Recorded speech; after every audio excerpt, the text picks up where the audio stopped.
coli ya lo ya, hah?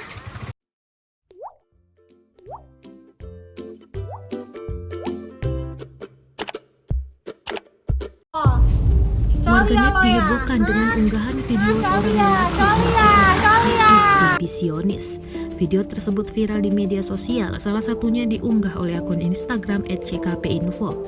Dalam unggahan itu, tampak seorang pria tengah melakukan aksi eksibisionis di depan rumah salah seorang warga di daerah Bayur, Kota Baru. Pelaku menggunakan motor NMAX berplat nomor T6449CS. NR merupakan suami korban, menyebut video itu bukan hoaks sebab istrinya sendiri adalah korbannya.